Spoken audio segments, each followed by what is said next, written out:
ಮಾಜಿ ಸಚಿವ ನಾಗೇಂದ್ರ ಅವರ ಬಂಧನವಾಗಿದೆ. ಮಾಜಿ ಸಚಿವ ನಾಗೇಂದ್ರ ಅವರ ಬಂಧನ ಆಗಿದೆ. ಇನ್ನೇನು ಕೆಲವೇ ಕ್ಷಣಗಳಲ್ಲಿ ಜಡ್ಜ್ ಮುಂದೆ ಹಾಜರು. ಈಗ ಸಿಗ್ತಾ ಇರುವಂತಹ ಮಾಹಿತಿಯ ಪ್ರಕಾರ ನ್ಯಾಯಾಧೀಶರ ಮುಂದೆ ಹಾಜರುಪಡಿಸಲಾಗಿದೆ. ವಾಲ್ಮೀಕಿ ನಿಗಮ ಅಕ್ರಮ ಕೇಸ್ನಲ್ಲಿ ಬಂಧನವಾಗಿರುವಂತಹ ಮಾಜಿ ಸಚಿವ ಬಿ ನಾಗೇಂದ್ರ ಜಡ್ಜ್ ಮುಂದೆ ಹಾಜರುಪಡಿಸಿದ್ದಾರೆ ಇಡಿ ಅಧಿಕಾರಿಗಳು. ವಾಲ್ಮೀಕಿ ಅಭಿವೃದ್ಧಿ ನಿಗಮ ಹಗರಣಕ್ಕೆ ಸಂಬಂಧಪಟ್ಟಂತೆ ಇಡಿ ಅಧಿಕಾರಿಗಳಿಂದ ಬಿ ನಾಗೇಂದ್ರ ಅವರ ಬಂಧನ ನಿನ್ನೆ ರಾತ್ರಿ ಆಗಿತ್ತು. ಬೌರಿಂಗ್ ಆಸ್ಪತ್ರೆಯಲ್ಲಿ ನಿನ್ನೆಯ ವೈದ್ಯಕೀಯ ತಪಾಸಣೆಯೂ ಕೂಡ ನಡೆದಿತ್ತು. ಇವತ್ತು ಬೆಳ್ಳಂಬೆಳಗ್ಗೆನೇ ನ್ಯಾಯಾಧೀಶರ ಮುಂದೆ ಮಾಜಿ ಸಚಿವ ಬಿ ನಾಗೇಂದ್ರ ಅವರನ್ನ ಹಾಜರುಪಡಿಸಿದ್ದಾರೆ ಜಾರಿ ನಿರ್ದೇಶನಾಲಯದ ಅಧಿಕಾರಿಗಳು. ಪ್ರಕರಣದ ಹೆಚ್ಚಿನ ವಿಚಾರಣೆಗೋಸ್ಕರ ನಾಗೇಂದ್ರ ಅವರನ್ನ ಕಸ್ಟಡಿಗೆ ಪಡೆಯಲಿದ್ದಾರೆ. ಎಷ್ಟು ದಿನಗಳ ಕಸ್ಟಡಿಯ ಅವಶ್ಯಕತೆ ಇದೆ ಅನ್ನೋದ್ರ ಬಗ್ಗೆ ನ್ಯಾಯಾಧೀಶರಿಗೆ ಮಾಹಿತಿಯನ್ನ ಕೊಟ್ಟು ಕೇಳಲಿದ್ದಾರೆ. ಕಾದ್ ನೋಡಬೇಕು ನ್ಯಾಯಾಧೀಶರು ಎಷ್ಟು ದಿನಗಳ ಕಾಲ ನಾಗೇಂದ್ರ ಅವರನ್ನ ಕಸ್ಟಡಿಗೆ ಕೊಡ್ತಾರೆ ಅಂತ ಹೇಳಿ. ಇನ್ನೇನು ಕೆಲವೇ ಹೊತ್ತಿನಲ್ಲಿ ಆ ಮಾಹಿತಿಯೂ ಕೂಡ ಲಭ್ಯವಾಗುತ್ತೆ. ಬರೋಬ್ಬರಿ 187 ಕೋಟಿ ಅಕ್ರಮ ಹಣ ವರ್ಗಾವಣೆ ಪ್ರಕರಣಕ್ಕೆ ಸಂಬಂಧಪಟ್ಟಂತೆ ಬಿ ನಾಗೇಂದ್ರ ಅವರಿಗೆ ಸಂಕಷ್ಟ ಎದುರಾಗಿರೋದು. ಅಧಿಕಾರಿ ಚಂದ್ರಶೇಖರಯ್ಯ ಆತ್ಮಹತ್ಯೆಗೆ ಶರಣಾಗಿದ್ರು. ಈ ರೀತಿಯೆಲ್ಲ ಹಗರಣ ನಡೀತಾ ಇದೆ, ಅಕ್ರಮ ನಡೀತಾ ಇದೆ. ಸಚಿವರ ಮೌಖಿಕ ಸೂಚನೆಯ ಆಧಾರದ ಮೇರೆಗೆನೆ ಬೇರೆ ಬೇರೆ ಖಾತೆಗಳಿಗೆ ಕೋಟ್ಯಾಂತರ ರೂಪಾಯಿ ಹಣ ವರ್ಗಾವಣೆಯಾಗಿದೆ. ಡೆತ್ ನೋಟ್ನಲ್ಲಿ ಬರೆದಿಟ್ಟಿದ್ರು. ಅದಾದ್ಮೇಲೆ ನಾಗೇಂದ್ರ ಅವರ ತಲೆದಂಡ ಆಗಿತ್ತು. ತಮ್ಮ ಸಚಿವ ಸ್ಥಾನಕ್ಕೆ ನೈತಿಕ ಹೊಣೆಯನ್ನು ಹೊತ್ತು ರಾಜೀನಾಮೆಯನ್ನು ಕೊಟ್ಟಿದ್ರು. ಎಸ್ಐಟಿಗೆ ಪ್ರಕರಣದ ತನಿಖೆಯನ್ನು ವಹಿಸಲಾಗಿತ್ತು. ಎಸ್ಐಟಿ ಅಧಿಕಾರಿಗಳು ಒಂದು ಕಡೆ ತನಿಖೆ ಮಾಡ್ತಾ ಇದ್ರೆ, ಬುಧವಾರ ಇಡಿ ಅಧಿಕಾರಿಗಳು ಈ ಪ್ರಕರಣವನ್ನು ಭೇದಿಸೋದಕ್ಕೆ ಎಂಟ್ರಿಯನ್ನ ಕೊಡ್ತಾರೆ. ಬುಧವಾರದಿಂದಲೂ ಕೂಡ ಅನೇಕ ಕಡೆಗಳಲ್ಲಿ ದಾಳಿಯನ್ನು ಮಾಡಿ ಮಾಜಿ ಸಚಿವ ಬಿ ನಾಗೇಂದ್ರ ಅವರ ಅತ್ಯಾಪ್ತ ವಲಯದಲ್ಲಿ ಗುರುತಿಸಿಕೊಂಡವರು, ಇವರ ಮೌಖಿಕ ಸೂಚನೆಯ ಆಧಾರದ ಮೇರೆಗೆ ಯಾರೆಲ್ಲ ಕೆಲಸವನ್ನ ಮಾಡಿದ್ರೋ, ಯಾರ್ಯಾರ ಕೈ ಇಲ್ಲಿ ವರ್ಕೌಟ್ ಆಗಿತ್ತೋ ಅವರೆಲ್ಲರನ್ನ ಕೂಡ ವಿಚಾರಣೆಗೆ ಒಳಪಡಿಸಿದ್ರು. ನಿಗಮದ ಅಧ್ಯಕ್ಷ ಬಸನಗೌಡ ದದ್ದಲ್ ಅವರ ವಿಚಾರಣೆ, ಅವರ ಅತ್ಯಾಪ್ತರ ವಿಚಾರಣೆಯೂ ಕೂಡ ಆಗಿತ್ತು. 2-3 ದಿನಗಳ ಕಾಲ ವಿಚಾರಣೆಯನ್ನು ಮಾಡಿ ಸಾಕಷ್ಟು ಸಾಕ್ಷ್ಯಾಧಾರಗಳನ್ನ ಪ್ರಕರಣಕ್ಕೆ ಸಂಬಂಧಪಟ್ಟಂತೆ ಇಡಿ ಅಧಿಕಾರಿಗಳು ಕಲೆ ಹಾಕಿದ್ರು. ನಿನ್ನೆ 9 ಗಂಟೆ ಸುಮಾರಿಗೆ ಇಡಿ ಅಧಿಕಾರಿಗಳು ನಾಗೇಂದ್ರ ಅವರನ್ನ ವಶಕ್ಕೆ ಪಡಿತಾರೆ. ಸತತವಾಗಿ ರಾತ್ರಿಯವರೆಗೂ ಕೂಡ ಅವರ ವಿಚಾರಣೆ ನಡೆಯುತ್ತೆ. ಸಾಕಷ್ಟು ಮಾಹಿತಿಯನ್ನ ಕೂಡ ಕಲೆ ಹಾಕ್ತಾರೆ. ಇಡಿ ಅಧಿಕಾರಿಗಳು ವಶಕ್ಕೆ ಪಡೆದು ಕರೆದೊಯ್ತಾ ಇದ್ದ ಸಂದರ್ಭದಲ್ಲಿ ಮಾಧ್ಯಮದವರು ನಾಗೇಂದ್ರ ಅವರನ್ನ ಮಾತನಾಡಿಸುವಂತಹ ಪ್ರಯತ್ನ ಮಾಡಿದಾಗ, ಹಗರಣದಲ್ಲಿ ನನ್ನ ಪಾತ್ರ ಇಲ್ಲ, ನನಗೇನು ಗೊತ್ತಿಲ್ಲ, ಕರ್ಕೊಂಡು ಹೋಗ್ತಿದ್ದಾರೆ ಅಂತ ಮಾತ್ರ ನಾಗೇಂದ್ರ ಅವರು ಹೇಳಿದ್ರು. ಇನ್ನು ತಡರಾತ್ರಿ ಅವರನ್ನ ಬಂಧಿಸಿ ವೈದ್ಯಕೀಯ ತಪಾಸಣೆಯನ್ನು ನಡೆಸಿ ಇವತ್ತು ಬೆಳ್ಳಂಬೆಳಗಿನೇ ನ್ಯಾಯಾಧೀಶರ ಮುಂದೆ ಹಾಜರುಪಡಿಸಿದ್ದಾರೆ.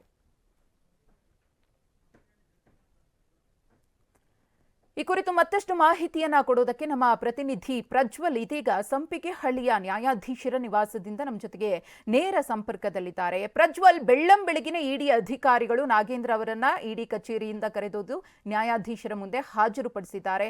ಎಷ್ಟು ದಿನ ಕಸ್ಟಡಿಗೆ ಕೇಳುವ ಸಾಧ್ಯತೆ ಇದೆ? ಏನೆಲ್ಲ ಬೆಳವಣಿಗೆಗಳಾಗಬಹುದು ಇವತ್ತು? ಮಧುಶ್ರೀ, ಕಳೆದ ರಾತ್ರಿ ಸುಮಾರು 10:30ರಿಂದ 11 ಗಂಟೆ ಸುಮಾರಿಗೆ ಇವರನ್ನ ಬಂಧನ ಅಂತ ಹೇಳಿ ತೋರಿಸ್ಕೊಂತಾರೆ. ಅಂದ್ರೆ ಅಧಿಕೃತವಾಗಿ ನಾಗೇಂದ್ರ ಅವರನ್ನ ಅರೆಸ್ಟ್ ಮಾಡಿರೋದಾಗಿ ದಾಖಲಾತಿಗಳಲ್ಲಿ ನಮೂದನ್ನ ಮಾಡ್ಕೊಂತಾರೆ ಇಡಿ ಅಧಿಕಾರಿಗಳು. ಅದಾದ ಬಳಿಕವಾಗಿ ಸುಮಾರು 12 ಗಂಟೆ ಸುಮಾರಿಗೆ ಬೌರಿಂಗ್ ಆಸ್ಪತ್ರೆಗೆ ಕರೆದುಕೊಂಡು ಹೋಗಿ ಅವರನ್ನ ಮೆಡಿಕಲ್ ಟೆಸ್ಟ್ ಮಾಡಿಸಿ ವಾಪಸ್ ಮತ್ತೆ ಇಡಿ ಕಚೇರಿಗೆ ಕರೆದುಕೊಂಡು ಹೋಗಿ ಇವರನ್ನ ಉಳಿಸ್ಕೊಂತಾರೆ. ಮತ್ತೆ ಈಗ ನಿನ್ನೆ ಬೆಳಗ್ಗೆ 8 ಗಂಟೆ ಸುಮಾರಿಗೆ ನಾಗೇಂದ್ರ ಅವರನ್ನ ಅವರದೇ ನಿವಾಸದಿಂದ ವಶಕ್ಕೆ ಪಡ್ಕೊಂಡಿರೋದ್ರಿಂದ ಇವತ್ತು ಬೆಳಗ್ಗೆ 8 ಗಂಟೆ ಒಳಗಡೆ 24 ಗಂಟೆ ಆಗುತ್ತೆ. ಹೀಗಾಗಿ 24 ಗಂಟೆ ಒಳಗಡೆ ನ್ಯಾಯಾಧೀಶರ ಮುಂದೆ ಹಾಜರುಪಡಿಸಬೇಕಾಗಿದೆ. ಹೀಗಾಗಿ ನ್ಯಾಯಾಧೀಶರು ಇವತ್ತು ಬೆಳಗ್ಗೆ ಹಾಜರುಪಡಿಸಲಿಕ್ಕೆ ಒಂದು ಸಮಯವನ್ನು ಕೊಟ್ಟಿದ್ರು. ಹೀಗಾಗಿನೇ ಸಂಪಿಗೆಹಳ್ಳಿಯ ನ್ಯಾಯಾಧೀಶರ ನಿವಾಸದಕ್ಕೆ ಕರ್ಕೊಂಡ್ಬಂದು ನಾಗೇಂದ್ರನ ಹಾಜರುಪಡಿಸಲಾಗಿದೆ. ಈಗ ನಾಗೇಂದ್ರ ಅವರೊಬ್ಬರನ್ನ ಮತ್ತೆ ಅಧಿಕಾರಿಗಳು ಈಗ ಸೇರ್ಕೊಂಡು ಹಾಜರನ್ನ ಪಡಿಸಿದ ನಂತರವಾಗಿ ಈಗ ನ್ಯಾಯಾಧೀಶರ ಮುಂದೆ ಅವರ ಕಸ್ಟಡಿಗೆ, ಅಂದ್ರೆ ಇಡಿಯ ಕಸ್ಟಡಿಗೆ ವಿಚಾರಣೆಗೆ ಅಗತ್ಯ ಇರೋದ್ರಿಂದ ನೀಡಬೇಕು ಅಂತ ಹೇಳಿ ಮನವಿಯನ್ನ ಮಾಡ್ತಾ ಇದ್ದಾರೆ.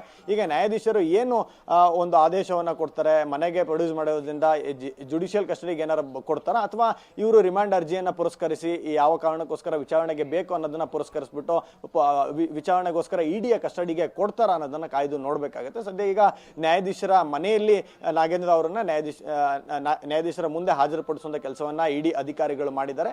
ನಿನ್ನೆ ರಾತ್ರಿ ಇಡಿ ಅಧಿಕಾರಿಗಳು ಕೆಲಸ ಮಾಡಿದ್ದಾರೆ ಅಂತ ಹೇಳ್ಬೋದು. ಯಾಕಂತಂದ್ರೆ ಕಳೆದ 3 ದಿನಗಳಿಂದ ಇಡಿ ಅಧಿಕಾರಿಗಳು ಅವರ ಕೆಲಸವನ್ನ ಮಾಡ್ತಾನೆ ಇದ್ದಾರೆ ನಿರಂತರವಾಗಿ. ಮೊದಲು ನಿರಂತರವಾಗಿ 2 ದಿನಗಳ ಕಾಲ ದಾಳಿಯನ್ನ ಮಾಡಿದ್ರು. ಅದಾದ್ಮೇಲೆ ಸಾಕಷ್ಟು ದಾಖಲಾತಿಗಳನ್ನ ವಶಪಡಿಸ್ಕೊಂಡ್ರು. ಇವರ ಆಪ್ತರನ್ನ ವಶಕ್ಕೆ ಪಡೆದು ಕಚೇರಿಗೆ ಕರ್ಕೊಂಡ್ಬಂದು ವಿಚಾರಣೆ ಮಾಡಿ ಮತ್ತೆ ವಾಪಸ್ ಬಿಟ್ಟು ಕಳಿಸುವಂತದ್ದಾಯ್ತು. ಅದಾದ್ಮೇಲೆ ನಾಗೇಂದ್ರ ಅವರ ಸಂಜಯ್ ನಗರದ ನಿವಾಸದ ಮೇಲೆ ಅಂದ್ರೆ ಅಪಾರ್ಟ್ಮೆಂಟ್ ನಲ್ಲಿ ಇರುವಂತಹ ಫ್ಲಾಟ್ ನಲ್ಲಿ ಅವ್ರ ಮೇಲೆ ದಾಳಿ ನಡೆಸಿದ ಬಳಿಕವಾಗಿ ನಡುರಾತ್ರಿ ದಾಳಿಯನ್ನ ಕಂಪ್ಲೀಟ್ ಮಾಡ್ಕೊಂಡು ಅವರನ್ನ ಬಿಟ್ಟು ಅಂದ್ರೆ ಫ್ಲಾಟ್ ನಲ್ಲೇ ಬಿಟ್ಟು ಅಧಿಕಾರಿಗಳು ವಾಪಸ್ ಆಗ್ತಾರೆ. ಅದಾದ್ಮೇಲೆ ಮತ್ತೆ ನಿನ್ನೆ ಬೆಳಗ್ಗೆ ಸುಮಾರು 8 ಗಂಟೆಗೆ ಹೋಗಿ ವಶಕ್ಕೆ ಪಡೆಯುವಂತ ಕೆಲಸ ಆಗಿತ್ತು. 8 ಗಂಟೆಯಿಂದ ರಾತ್ರಿ ಸುಮಾರು 10:30-11 ಗಂಟೆ ತನಕ ಅವರನ್ನ ಸಂಪೂರ್ಣವಾದಂತ ಕೂಲಂಕುಷವಾದಂತ ವಿಚಾರಣೆಗಳನ್ನ ವಿಚಾರಣೆ ಮಾಡಿದ ನಂತರವಾಗಿ ಒಂದು ನಿರ್ಧಾರಕ್ಕೆ ಬಂದು ಬಂಧನ ಮಾಡುವಂತ ಕೆಲಸವನ್ನ ಅಧಿಕಾರಿಗಳು ಮಾಡಿದ್ದಾರೆ ಮಧುಶ್ರೀ. ಈಗ ನ್ಯಾಯಾಧೀಶರ ಮುಂದೆ ಹಾಜರುಪಡಿಸಿದ್ದಾರೆ. ನ್ಯಾಯಾಧೀಶರು ಏನು ಆದೇಶ ಕೊಡ್ತಾರೆ ಅನ್ನೋದ್ರ ಮೇಲೆ ಮುಂದಿನ ತೀರ್ಮಾನ ಆಗುತ್ತೆ ಮಧುಶ್ರೀ. ಧನ್ಯವಾದ ಪ್ರಜ್ವಲ್ ತಮ್ಮ ಮಾಹಿತಿಗಾಗಿ. ವಾಲ್ಮೀಕಿ ನಿಗಮ ಅಕ್ರಮದಲ್ಲಿ ಮಾಜಿ ಸಚಿವ ಬಿ ನಾಗೇಂದ್ರರನ್ನ ಇಡಿ ಅಧಿಕಾರಿಗಳು ಬಂಧಿಸಿದ್ದಾರೆ. ನಿನ್ನೆ ಇಡೀ ದಿನ ವಿಚಾರಣೆ ನಡೆಸಿದ ಇಡಿ ಅಧಿಕಾರಿಗಳು ತಡರಾತ್ರಿ ಅರೆಸ್ಟ್ ಮಾಡಿದ್ರು. ತಡರಾತ್ರಿಯೇ ಮೆಡಿಕಲ್ ಟೆಸ್ಟ್ ಮಾಡಿಸಿದ್ದು ಇಂದು ಜಡ್ಜ್ ಮುಂದೆ ಹಾಜರುಪಡಿಸಿದ್ದಾರೆ. ಹೆಚ್ಚಿನ ವಿಚಾರಣೆಗಾಗಿ ಕಸ್ಟಡಿಗೆ ಕೇಳುವ ಸಾಧ್ಯತೆ ಇದೆ.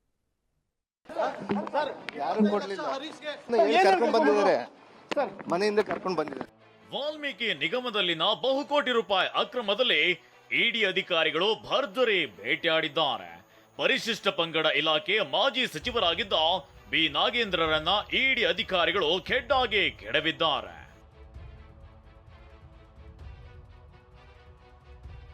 ಬುಧವಾರ ಬೆಳಗ್ಗೆ ನಾಗೇಂದ್ರ, ಬಸನಗೌಡ ದದ್ದಲ್ ಸೇರಿದಂತೆ ಹಲವರ ನಿವಾಸಗಳು ಮತ್ತು ಕಚೇರಿಗಳ ಮೇಲೆ ಏಕಕಾಲಕ್ಕೆ ಇಡಿ ಟೀಮ್ ರೇಡ್ ಮಾಡಿತ್ತು.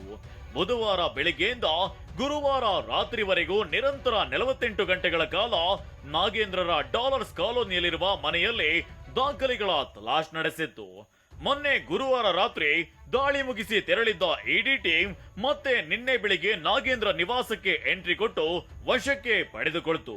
ನಂತರ ಇಡಿ ಕಚೇರಿಗೆ ಕರೆದೊಯ್ದು ದಿನವಿಡೀ ನಾಗೇಂದ್ರರನ್ನ ವಿಚಾರಣೆ ನಡೆಸಿದ. ಇಡಿ ಕಚೇರಿಗೆ ಕರೆತರೋ ವೇಳೆ ಮಾಧ್ಯಮಗಳಿಗೆ ಪ್ರತಿಕ್ರಿಯಿಸಿದ ನಾಗೇಂದ್ರ, ಅಕ್ರಮದ ಬಗ್ಗೆ ನನಗೇನೋ ಗೊತ್ತಿಲ್ಲ, ನಾನೇನು ತಪ್ಪು ಮಾಡಿಲ್ಲ ಅಂತ ಹೇಳಿಕೆ ನೀಡಿದ್ರು.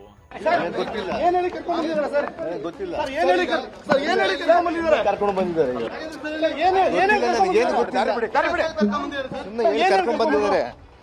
ಮನೆಯಿಂದ ಕರ್ಕೊಂಡು ಬಂದಿದ್ದಾರೆ.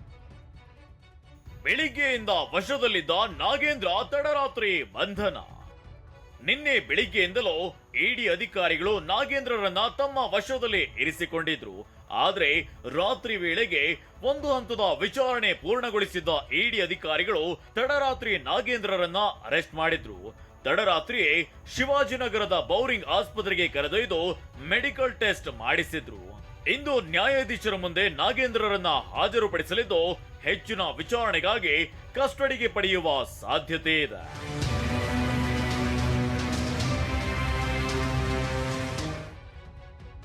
ನಾಗೇಂದ್ರ ವಿರುದ್ಧ ಹಗರಣಕ್ಕೆ ಇದೆ ಪ್ರಬಲ ಸಾಕ್ಷ್ಯ. ನಾಗೇಂದ್ರ ಸೂಚನೆಯಂತೆ ಅಕೌಂಟ್ ಓಪನ್. ನಾಗೇಂದ್ರ ಸೂಚನೆಯಂತೆ ಅಕೌಂಟ್ ಓಪನ್ ಮಾಡಲಾಗಿದೆ ಅಂತ ನಿಗಮದ ಮಾಜಿ ಎಂಡಿ ಪದ್ಮನಾಭ್ ಹೇಳಿಕೆ ಕೊಟ್ಟಿದ್ದಾರೆ. ಶಾಂಗ್ರಿಲಾ ಹೋಟೆಲ್ನಲ್ಲಿನ ಸಭೆಯಲ್ಲಿ ನಾಗೇಂದ್ರ ಬಂದಿರೋದು ಹೋಗಿರೋದು ಸಿಸಿಟಿವಿ ದೃಶ್ಯಗಳು ಸೆರೆಯಾಗಿದೆ. ಇದಿಷ್ಟೇ ಅಲ್ಲ, ಶಾಂಗ್ರಿಲಾ ಹೋಟೆಲ್ನಲ್ಲಿ ಮಹಜರು ಪ್ರಕ್ರಿಯೆ ವೇಳೆ ಅನೇಕ ಸಾಕ್ಷಿಗಳು ಸಿಕ್ಕಿವೆ. ನಾಗೇಂದ್ರ, PA ದೇವೇಂದ್ರಪ್ಪ, ನೆಕ್ಕಂಟಿ ನಾಗರಾಜ್, ನಾಗೇಶ್ವರ ರಾವ್ ಸಭೆಯಲ್ಲಿ ಭಾಗಿಯಾಗಿರೋದು ಗೊತ್ತಾಗಿದೆ. ನಾಗೇಂದ್ರ ಸೂಚನೆಯಂತೆ ಹಗರಣದಲ್ಲಿ ಭಾಗಿ ಅಂತ ಆರೋಪಿಗಳು ಹೇಳಿಕೆ ನೀಡಿದ್ದಾರೆ. ಹಾಗೆಯೇ ಮೃತ ಅಧಿಕಾರಿ ಚಂದ್ರಶೇಖರ್ ಡೆತ್ ನೋಟ್ನಲ್ಲಿ ಸಚಿವ ಎಂಬುದು ಉಲ್ಲೇಖವಾಗಿದೆ. ನಾಗೇಂದ್ರ ಆಪ್ತ ಹರೀಶ್ಗೆ ಪದ್ಮನಾಭ್ 25 ಲಕ್ಷ ರೂಪಾಯಿ ನೀಡಿರೋದು ಕೂಡ ಬಯಲಾಗಿದೆ. ಹರೀಶ್ ವಿಚಾರಣೆಯಲ್ಲಿ ನಾಗೇಂದ್ರ ಸೂಚನೆಯಂತೆ ಹಣ ಪಡೆದಿರೋ ಬಗ್ಗೆ ಹೇಳಿಕೆ ಕೊಟ್ಟಿದ್ದಾರೆ. ಇಡಿ ದಾಳಿಯಲ್ಲಿ ಅಕ್ರಮ ಹಣ ವರ್ಗಾವಣೆ ಸಂಬಂಧ ಅನೇಕ ದಾಖಲೆಗಳು ಸಿಕ್ಕಿವೆ. ಹೀಗೆ ಈ ಎಲ್ಲಾ ಸಾಕ್ಷಿಗಳನ್ನ ಮುಂದಿಟ್ಟು ಇಡಿ ಅಧಿಕಾರಿಗಳು ಪ್ರಶ್ನೆಗಳ ಮೇಲೆ ಪ್ರಶ್ನೆ ಕೇಳಿದ್ದಾರೆ. ಇನ್ನು ನಾಗೇಂದ್ರ ಲಾಕ್ ಆಗಿರೋದ್ರಿಂದ ಬಳ್ಳಾರಿಯಲ್ಲಿರೋ ಆಪ್ತರಿಗೂ ಟೆನ್ಷನ್ ಶುರುವಾಗಿದೆ. ಆಪ್ತರು ಅಷ್ಟೇ ಅಲ್ಲ, ನಾಗೇಂದ್ರ ಭೇಟಿ ಮಾಡಿದ ಉದ್ಯಮಿಗಳಿಗೂ ಸಂಕಷ್ಟ ಎದುರಾಗಿದೆ. ಒಟ್ನಲ್ಲಿ ವಾಲ್ಮೀಕಿ ಹಗರಣದಲ್ಲಿ ಸದ್ಯ ಸಿಪ್ಪೆ ತಿಂದವರು ತಗಲಾಕಿಕೊಂಡಿದ್ದಾರೆ. ಹಣ್ಣು ತಿಂದವರನ್ನ ಪತ್ತೆ ಮಾಡಿ ಅವರನ್ನ ಜೈಲಿಗೆ ಅಟ್ಟಬೇಕಿದೆ. Bureau report, TV9.